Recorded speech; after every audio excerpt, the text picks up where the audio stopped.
Hello guys, Dizzy here. So with the coming release of Baldur's Gate 3, I'm sure many people, including myself, would be eager to play the game and eventually make reviews about it. Now I think it would be a good idea to provide the framework for any such review that would be made. And this is what this video is all about. So without further delay, let's get to it. Before we continue, please consider clicking that like and subscribe button to be updated of new RPG and Baldur's Gate content. Now, let's get to the video. So, what makes a good RPG game? That question is a bit difficult to answer because the genre and what defines an RPG game has become diluted over the years and have been attached to many kinds of games, ranging from the original CRPG games of old to the newer shooters with mere RPG elements in it.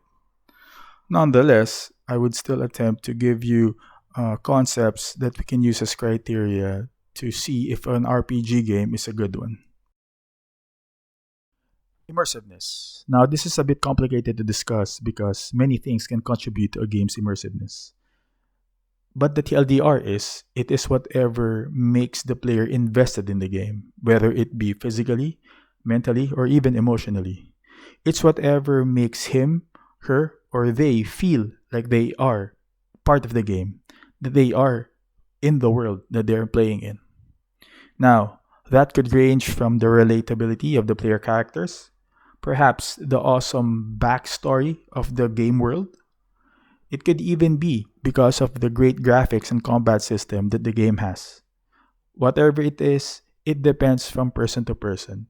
But the common thing among them is the person playing will forget that he or she is in a game.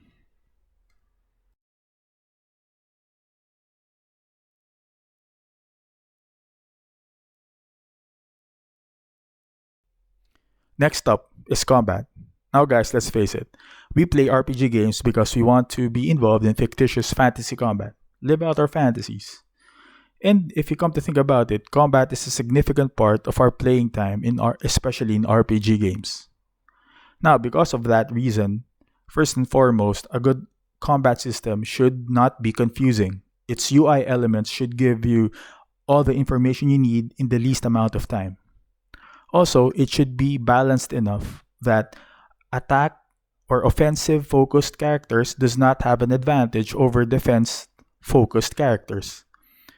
Also, each distinct type of character that the player can use should have an equal contribution, should be capable of an equal contribution to the result of the encounter. One should not be overpowered, at least not significantly, compared to the others. It would be meaningless to distinguish between a fighter and a wizard if using either of them feels the same in combat. There should be a difference in the gaming experience that each player using one or the other has from the other.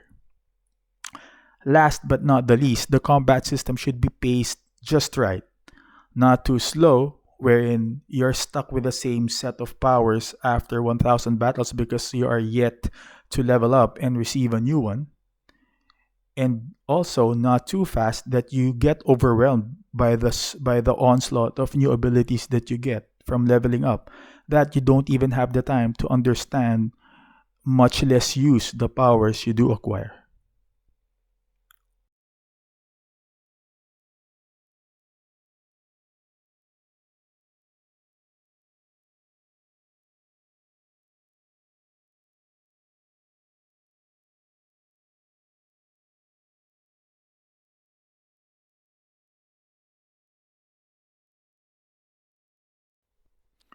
Next up is the progression system. Now, this is very closely related to the combat system because one affects the other and vice versa. And thus, what makes one good usually affects what makes the other good as well. They are usually actually the same thing.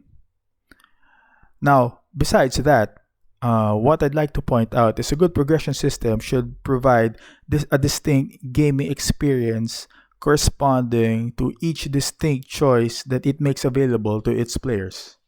So, for example, in a game where the progression system is more of the traditional class-based approach. A player choosing to uh, use a wizard in the game should have a distinct and very a significantly different gaming experience from a player who chooses a fighter. Now, if they are the same, then the distinction between them would be meaningless. Now, for example, let's say a game has a more points based approach, like games wherein you earn points as you level up and distribute them to certain characteristics or skills. In that kind of game, this philosophy still applies. For example, a player who chooses to appropriate his points to skills A and B should have a significantly different game experience from a player who chooses to invest his points in skills C and D. Still, meaning each distinct choice still provides or affects the playing experience in a distinct way.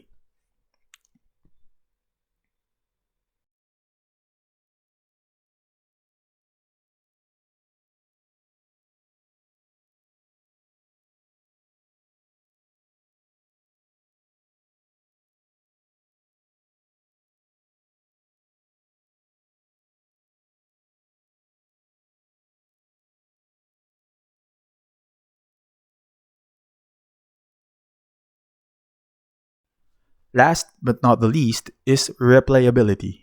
Now, this is closely related, ironically, to the game's progression system because a good progression system leads to the game being replayable, since choices would matter. But it's not just that. A game should be designed also to contribute to replayability, to its replayability.